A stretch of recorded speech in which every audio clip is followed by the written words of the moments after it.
chichirya section nyo, chichirya pa more. Marami pa po bang stock ng mga chichirya. Tapos, meron po tayong ipon challenge. Kung meron po, mahalaga po bang ipon challenge. Keep on watching mga friends, mga kasari. Ito po ang lahat mga kasari. Magandang tanghali. Ang oras na po natin ay 12:10 PM. Ayan, lunchtime na nga po mga kasari. Kumusta po ang lahat? Kumain na po ba ang lahat? Tayo po ay mag-video po muna tayo bago tayo kumain. Ayan, welcome to my channel. I'm Catherine Cortaga and I'm proud small sari-sari store owner here in Cavite, mga friends, mga kasari. So for today's video ay kumusta po ang ating mga chichirya, dahil may mga napapanood nga po tayo ng mga video na medyo mga chichirya nga po ay talagang mahirap pong mahanap ngayon kasi dumaan nga po ang habang holiday. Ayan, kaya naman yung iba pong mga grocery po talaga ay naubusan po ng stock ng mga chichirya. So kumusta po mga chichirya nyo mga friends, mga kasari? So tapos meron din po tayong mga kasari, meron din po tayong ipon. At bago po yan mga kasari, mahalaga po bang ipon challenge? So maganda po na may ipon challenge tayo mga kasari para kahit paano po yung mas namomotivate tayo araw-araw, mas nainganyo po tayo magtinda para naitatabi po natin yung ibang may savings po tayo mga kasari.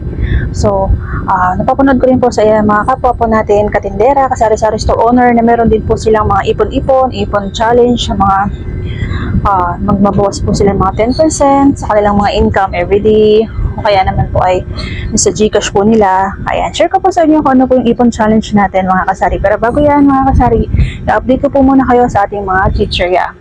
So ayan mga kasari, welcome again to my channel. Ang ating po mga chichirya, gaya nga po ng mga last video po natin bago mag New Year, ay nagdagdag na po talaga ako mga kasari. So ito po siya mga kasari, iba natin mga chichirya. Nagdagdag na po ako dyan kahapon po Webes. Nakapamili po ako ng gabi, nagdagdag po ako ng konting chichirya at meron pa nga po sa bandang harap. Ayan. Ulit rin ko po yung camera para mas makita nyo nga po siya mga kasari. So ayan po mga kasari, ang init nga po ngayon dahil ngayon po ay lunchtime. Ayan. Ayan po ating mga candies. Tapos sa harap po yung mga chichirya pa nga po tayo dito. Ayan po, iba natin may chichirya tayo dyan sa harap. Ayan, nagdagdag po kagabi. Ayan yung isnako po natin, tatus, clover beets. Ito pa po iba natin chichirya. Tapos, ito pa po yung iba. Ayan, last December po talaga bago matapos po yung December, nagdagdag na po tayo. Para kahit paano po ay meron tayong mga paninda pa po na chichirya. So, ito po yung ating mga malalaki. Ayan. Meron po tayo dyan nakasabit. Tapos, may chichirya pa rin po tayo dito banda sa taas. Malalaki. Ayan. Nung natapos nga po ang New Year, nag-umpisa po ng January, talagang namili nga po ako January 2, 3. Meron po dito sa ating malapit na grocery ay wala rin po sila masyadong stock ng chichirya. Kaya naman po, ito po ating mga chichirya. Kahit pa paano po ay meron po tayong mga chichirya pa. Ayan. Ito po iba natin mga chichirya mga kasari, mga friends. So, ayan. Happy po tayo. Ito pa po. Ayan. At meron pa po tayo dito. Ayan. Medyo makalat mga ka-friends, mga kasari. Pasensya na po. So, ayan po mga kasari. Yan po yung ating mga chichirya. Kahit pa paano po ay meron po tayong stock ng mga chichirya. Tapos kagabi nga po ay nagdagdag po tayo kasi nagkulang na po tayo ng cracklings. Ang cracklings po talaga, yung cracklings po ng maliliit. Yan, mabenta po sa atin si cracklings. Dinabit ko na nga po sa harap. Yun po yung paborito ng mga bata, yung cracklings. Kasi po yung chichirya na cracklings, masarap po siya. Tapos, marami po siyang laman. Kaya yung mga bata gusto po yung chichirya na cracklings. Ayan. Kumusta po ang mga chichirya nyo mga kasari? Marami pa po ba tayong stock ng mga chichirya? Isa rin po ang chichirya sa nakaka-akit din po or nakakadagdag pampaakit nga po sa mga bata. Pag marami pong chichirya, naiinggan nyo po yung mga bata na bumili po sa ating tindahan. Pero, huwag po kayo masyadong mag-i-stock ng mga chichirya, lalo na po kung hindi po siya ganun kabili. Kasi, meron po mga chichirya na hindi naman po siya ganun kabili, baka masayang lang naman po. Kaya yung mga chichirya ko nga po, meron po ko 2-3 piraso bawat klase. Kasi, kapag bago naman po siya ma-expire, pwede naman po natin siyang kainin mga kasari. Pero baka po kasi hindi natin mamalayan ma-expired, masayang. So mas maganda po na lagi po nating i-check yung ating mga chichirya para iwas na rin po sa expired. Mga kasari, maingay. Ayun mga kasari, pero pong bumili. Kaya napatigil po yung ating video. Bumili po siya ng Coco Mama. Ayan, so.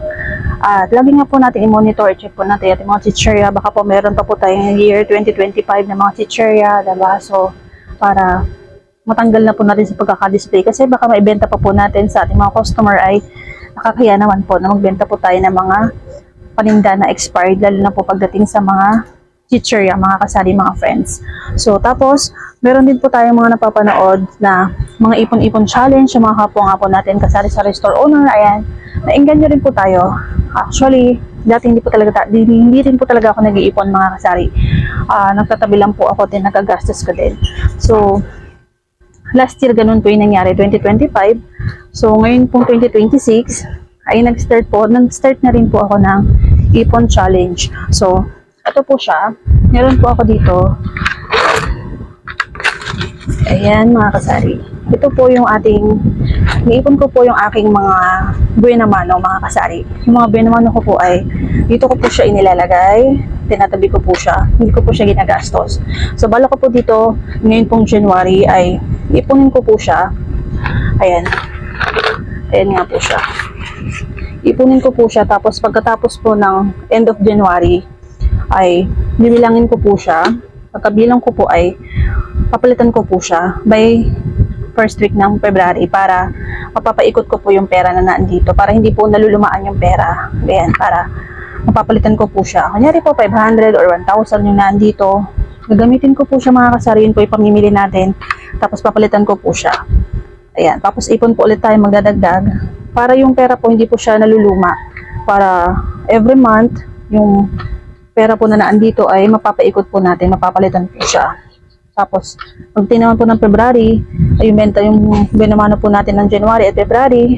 Ayan, bibilangin po ulit natin, tapos pamimili po natin, papaikot natin, tapos babalik po natin siya dito.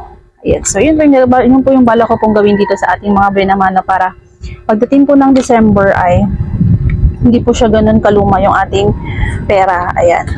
Meron po itong may barya din po ito. May mga coins din po siya. Ayan. At may mga bills. May bills.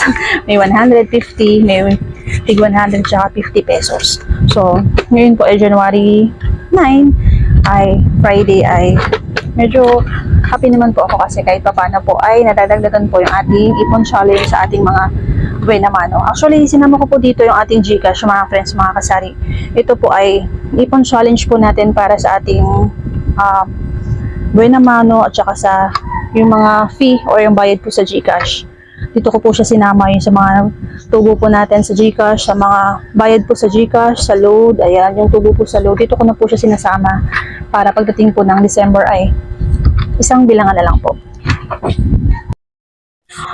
So, hello mga kasari, yan po yung update natin sa ating mga chichirya, tapos yung ating pong ipon challenge. Yun po yung gusto ko pong i-share sa inyo ngayong araw po ng Journey. Ayan, happy po tayo sa lahat ng mga blessings. Thank you Lord for the blessings. Happy New Year po sa inyong lahat, sa ating lahat. At palagi po tayong alerto mga friends, mga kasari, dahil alam niyo naman po na ang panahon po ngayon ay hindi po natin masasabi yung panahon na yun, kaya palagi po natin ilak po ang ating mga pintuan, ang ating gate, lalo na po pag mag-isa lang po tayo sa bahay, para masigurado po natin yung ating safety, dahil nga po sa panahon ngayon na medyo sa hirap nga po ng buhay, yung mga tao po ay gumagawa ng hindi maganda. Ayan, yung mga kawatan po ay kahit na umaga ay tanghali ay nandyan lang po yan sa tabi-tabi. Maging alerto po tayo mga kasari, mga friends, dahil dito po sa area natin ay nasa dulo po kasi tayo, kaya palagi ko po talaga nilalak ang ating pintuan at gate. Madalas po kasi ay for the safety na rin po natin mga kasari, kahit po may kasama tayo sa bahay ay palagi pa rin po natin ilak ng ating mga pintuan at gate. Kahit lalabas lang po tayo saglit, ilak po natin yan mga kasari. Tapos yun po mga kasari, yung ating nga pong ipon challenge ay mahalaga po yan, kahit po na pakunti-kunti ay magsimula po tayo ng mag-ipon ng pakunti-kunti po mga kasari, para kahit paano po pagdating po ng December ay happy tayo, meron po tayong bibilangin na pera, 'di ba? Kahit na konti lang po yan, at least proud po tayo sa sarili natin na naipon po natin siya, pinaghirapan po natin yan, pinagsikapan po natin yung pera sa ating ipon challenge. Ayan, happy po tayo. Ayan po mga kasari, nalobot po yung ating mic, kaya naman yung voice over na lang po tayo. Ayan, maraming salamat po sa mga nanonood po natin mga videos. Maraming salamat po. Thank you po sa support. Dito ko na rin po tatapusin ang ating video. Ayan, God bless everyone. Happy selling po sa ating lahat at mag-ingat po palagi. At palagi po natin i-check ang ating mga resibo dahil may mga paninda nga po talaga na nag-i-increase na hindi po natin napapansin. Happy selling po. God bless.